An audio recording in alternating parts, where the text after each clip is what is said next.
Sup my dudes, Valkyrja. Today I'm going to be talking about Duelist Rising and how you guys can start kind of theory crafting decks right now. Basically, the people over at Honey Hunter and, what's his name, Sigma Zero, compiled the deck archive that you have inside Duelist Rising and made a spreadsheet for everybody. And I'll make sure to put the spreadsheet in the comments below.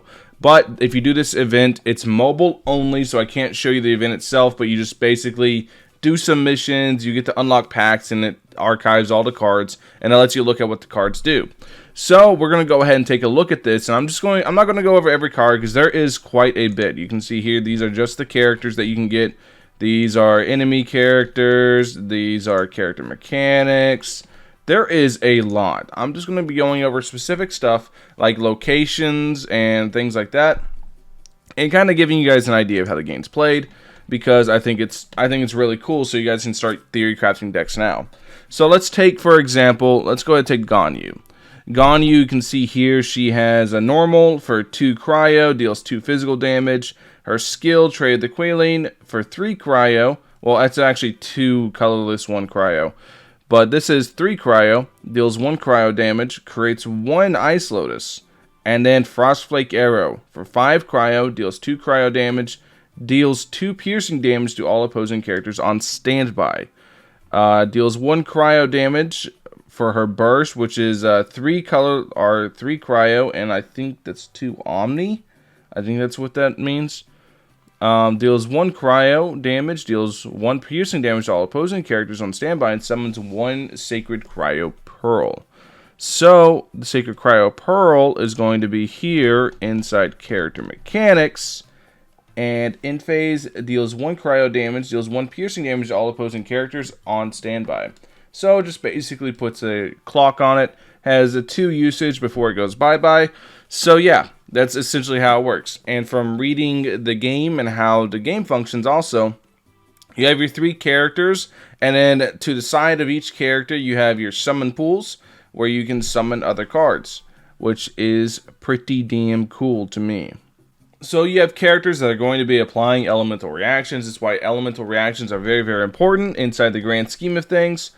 And you have all the other things like talents here. You also have synergies. There's going to be elemental resonances and things of that such. You can see total cards in this version 27 for talents. Combat action, when your active character is Ganyu, equip this card. After Ganyu equips this card, when your Ganyu, who has this card equipped, uses Frostflake Arrow, cryo damage dealt by the skill +1. And it now deals +3 piercing damage to all opponents on standby instead. I know it's going to be in the artifact cards, isn't it? Trying to find it. There are some cards that only function as elemental resonances. Right here. All the way to the side. So, during this round, your next instance of pyro-related reactions, your current active character triggers +3 damage. During this round, after your character deals Dio damage, I know there's specific stuff to having more than 1 element on your team. It might have been changed. Summon 1 Hilichurl, kind of based. Destroy all summons, affects both you and your opponent for white. That's kind of crazy. Just any 4 dice and you just black hole them. Really, really strong. Choose 1 summon on your opposing side and destroy it. See, this is good for summon control. But yeah, support cards are going to be very, very good. Support cards locations. These are also very, very important to know. So, subtype locations. These are basically your field spells. You'll put them down. It's going to change the background of the stage.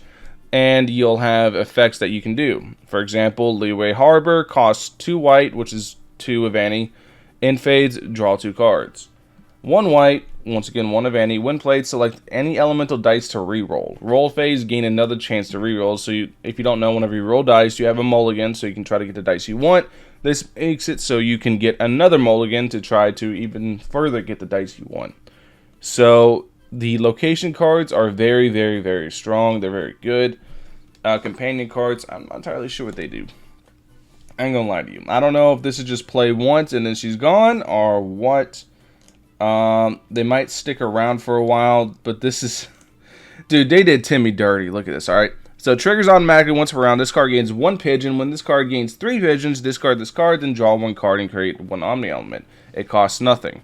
So, this card's terrible. Now, why is this card terrible? Because once per round, you gain a pigeon. Even if we consider the turn it's activated to go ahead and be it, that's still 2 more turns, so you can actually get the effect, which is draw 1 card and create 1 Omni, which for a 3-turn effect is very lackluster in my opinion. So then we look right to the right, and we look at Leben. In phase, collect your unused elemental dice, max 1 of each element. When action phase begins, this card has collected 3 elemental dice, draw 2 cards, create Omni element plus 2, then discard this card, cost 0. So Leben is going, if you play it right, Leben's going to activate the turn after you play him.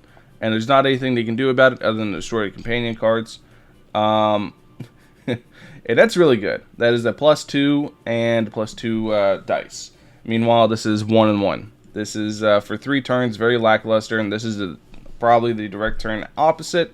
Yes, you have to burn some elemental dice for it, but odds are you're going to have extra elemental dice. I don't think you're going to be able to use all 8 on whatever, and even if you do, I would recommend not. I would think Leben's effect for a stronger next turn is genuinely the better option.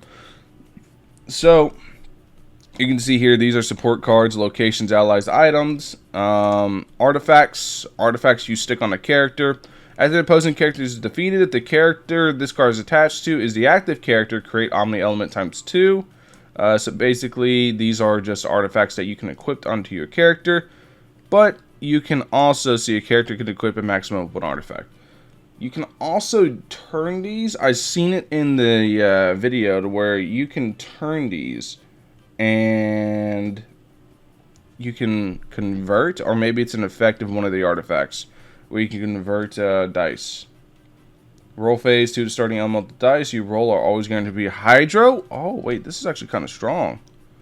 Yeah, well, I mean they do cost 3 white to equip, so. Oh, these are like the straight up full sets. Look at this. That's the full Blizzard Strayer set. They got it all. They hooked up.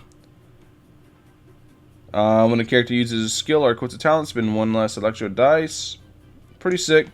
Pretty sick. And we already been over weapons. Only Catalyst characters can equip this weapon. A character can equip a maximum of 1 weapon. These are just damage boosts. Damage boosts. Some have extra effects. Then we go to talents, like I already showed you. Talents are character specific. Each character has different ones. There is a lot to go over, so I'm going to be putting this spreadsheet in the comments below. You can go through it. Like I said, the spreadsheet is an archive of what is currently available from Genshin themselves in a Duelist Rising event.